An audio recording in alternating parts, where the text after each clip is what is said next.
sirna kanaan cafaqamaa jira, ajjeefamaa jira, saamamaa jira. Maqaa isaatiin immoo sabab sablammiin fi biyyoonni ollaas miidhaa keessa jiran jechuudha. Oromoon mari'atee badii narratti raawwatuu fi maqaa kiyyaan warra biraa irratti raawwatamus dhaabsisuudhaaf. Roorroo itti fufte ofirraa dhaabsisuu qofa osoo hin ta'in gara misoomaaf tasgabbiitti ce'uudhaaf maal godhuu qabna kajaa akka bareenuun barbaada. Yaada takkaa lama kaa'uun barbaada. Erga sirna abbaa irreetirraa gara dimokiraasii ce'uun dhabamee anokrasii keessa takkaa'uu sirna sidhablootaa sirna wambadeeti amma ka jiru. Sirna seera hin qabne. Sirna humnaas hin qabne, seeraanis hin bulle, humnas hin qabne. Dimokiraasiin sirna seeraan bulu. Abbaan irree humna irreen bulu. Sirni amma jiru seeras hin qabu, humnas hin qabu. Kana keessaa akkamiin baana bahuudhaaf straight gara dimokiraasii ceenaan nama deemsisu. Karaan barbaachisu maali? Amma ka duraa biyya hambisuu barbaachisa. Biitii yoo ka facaasu taate guttaan reef tuqaa ture ni arga intarneet irratti waan kakaamu. Walabummaa durii mikaasoo jiru jarana. Dur sirna jira, sirna sanirraa adda baanee sirna keenya ijaarradhaa. Amma hin danda'u facaamee jira jechuudha. Biitii akka daabbootti yoo fudhatte, jifoo daabbootti yoo fudhatte, irraa murattee cinaa kee baafattu akka Eertiraan godhattetti. Daabboon yoo gadhiifamee adda bittinnaa'ee booda hoo wanni ati irraa murattu jira. Hoggaa daabboo samirraa gadhiiftee immoo bakka kanan jiru kanarraa gadhiiftee lafaan dhooyite ni bittinnaa'e. Hoggaa bittinnaa'e san biyyeetu itti makama. Yeroo akkasii sanitti kutaa tiyya takkaahuu gahee tiyya muraa tiyya niin argadhaan hin yaadamu. Niin argadhaan niin dhaga'ama Oromoo keessattis warra Tigree keessattis warra Amaaraa keessattis impaara kanan barbaannu kanaafuu irraa kunnaa maal no it's not possible reality amma Itoophiyaan jirtu kana jechuudha. Reality amma Itoophiyaan jirtuun first thing first the state need to be saved. Mammaasan irra deddeebi'ee haasa'u kan xiqqoo naalaala mataa jiru sabbata maran. Mataan hin jiru daaraa godhe jiru gurbaan. Hanga hafte faashaadhaan hiine sanbooda waliin bullamoo waliin hin bullu akkamitti tolchina ka jedhu mari'achuu barbaachisa. Kan ammoo adda durummaadhaan Oromoon godhuu qaba. Maaliif yeroo ammaa kana sagalee kiyya ol kaase? The same project wanniin dhufee isinitti hime waggaa sadii taana fakkaate waggaan as dhufe callisaa nagaya buusaa dhiisaa mootummaa tanasii mee afaa usnee laallaa duuba duubaan qoybina. The tactic was different. The objective was the same. Objective was to save the state. The objective remained. The objective remained saving the Ethiopian state. The tactic from 2022 to try silent diplomacy, mediation, peace building, restoration of peace through diplomatic means. Kayyala turreechu. Waggaa lamaan walakka dabre kana hedduu irra yaalle. Akkuma reefu isin jee biyyi tun illee nu gargaarte. Warri Ameerikaas nu gargaare, warri Keeniyaas, warri Taanzaaniyaas nu gargaaranii biyya keessaa haayyoleen abbootiin gadaa, sheekonni, qeesonni dhiibbaa guddaa gaafa san amma as kan hin dhufe isin qabbaneessuu qofaaf osoo hin ta'in irra caalaa waraana bilisummaa Oromootiin dhiibbaa gochuudha dhufe. And that's what I did. Maaliin arge gaafas at least lola Tigraay dhaabuudhaaf fedhii agarsiisaa waan tureef yoo ijoollee amma tokko qabbaneessine karaa possibilitiin nagaa akka jiru ijoollee amansiisuu yoo goone uummata mobilaayiz gochuudha. Yoo xiqqaate gurbaan kun balaa biyyattii itti buuse kana keessaa hamma tokko baratee jira jee waan abdaddeef yaa ana qofaa yaalii guddaa goone jechuudha.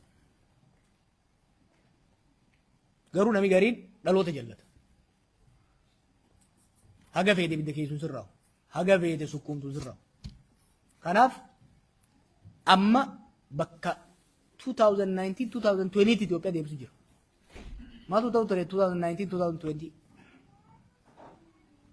Biyyattiin hayyoonni siyaasaa biyyattii, hooggansi siyaasaa biyyattii kasaboota garaagaraa waliin dhufee waliin mari'atee gara jeequmsaatti akka hin deemne gara dimokiraasii akka ceetu godhuu qabnaa waggaa jennu usaa naayisiin ceesisaa jedhu. Lakkii jennee waggaa qabnu warra biyya diiguu deemu finxaaleeyyii jedhanii warra Amaaraaf jala hiriirsee nuu fi warra Tigree dhukkee irraa kaase. biyyattii balaa keessa buuse. Ammoo buusa jijjiirateet deemuu barbaada. Warra Amaaraatiin eegol dhabe Eertiraan eegol dhabe booda amma Oromoo keessa seenee yoo danda'e Tigree hanga takka fi qabatee Amaaraa fi Eertiraatti bobba'uu barbaada. Dhiiroo lollee agarree beeyna. Lolli maal akka ta'e uummanni keenya ni beeka. Dhugaa nuti lolan barbaadnu. Nu lolan barbaadnu kaleessaas gaafa Minilik irraa kaasee hanga zamana Mallasitti uummanni keenya kan fincilee qabsoo godhe rakkateeti. Malee abbaa rabshaa naa bayiidhaan uummanni keenya takka lola seenee hin beeku. Amma waan akkasitti deemu. Kun immoo maal godha? Kufaatii biyyattii. Har'a gaafa nu biyyatti deemnu gaafa abii guyyaa abii aangoo qabate doolaarri tokko qarshii 27 ture.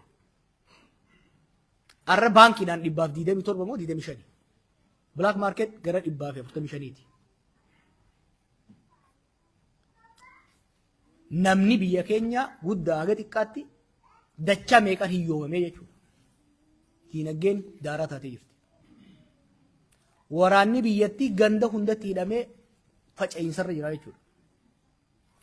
Uummanni biyyattii sadarkaa waan nyaatu dhabee wal nyaachuudhaaf garaa wal nyaatee taa'utu jira jechuudha. Kanaaf hojiin dura godhamuu qabu sirna kana harka deebisuusin malee hin jiru. Keessattuu amma buusa biraa baafachuu hin danda'u amma booda. None he has done, he has burned all the bridge. Dhufe amma mana. He is home. He is exactly where we need him to be. Amma carraa lama qaba. Takka asirraa'ee nagee buusu. Takka ammoo isaa jecha biyyiin diigamtu. Isaa jecha biyyiin baddu. Karaarraa maquudha. Kana ka godhuu qabu Oromoo dirqama qabdanan. Yeroo hunda wal falmaa turre wal cafaqaa turre isinitti hima. Ifis biyya sanis baraaruu irratti adda durummaadhaan kan dirqama qabu kan humnas qabu yeroo ammaatti sirna uummata kana. Uummanni kun maaliif kana qaba seetan? Akka 2019 seenaa guuza baafachuu hin danda'u har'a seente.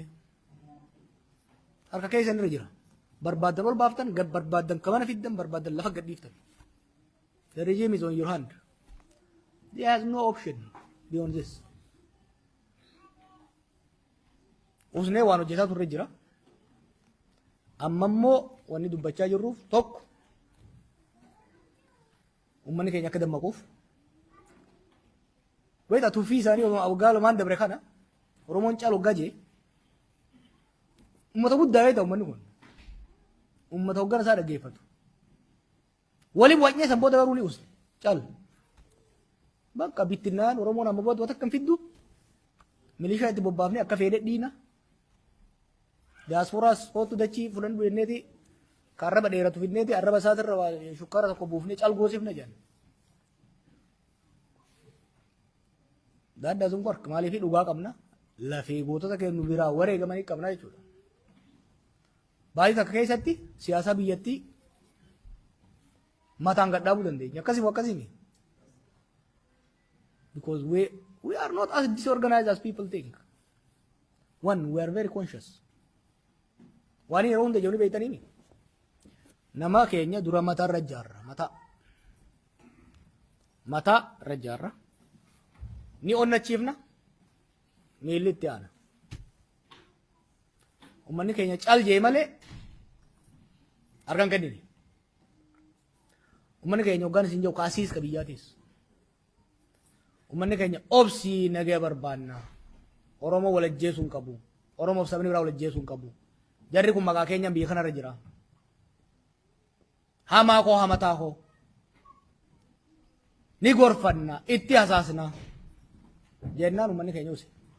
Hasaasnee dadhabnee jirra amma yeroodhaaf idammaysina dinnaan we have the strategy. Ka dhibbaa nurra hirkate dhiisi. Ka baankiif taankii qabatee nurra deemaa tureewu lafumaan geenye. Kanaaf Ammatti wanni barbaannu maali?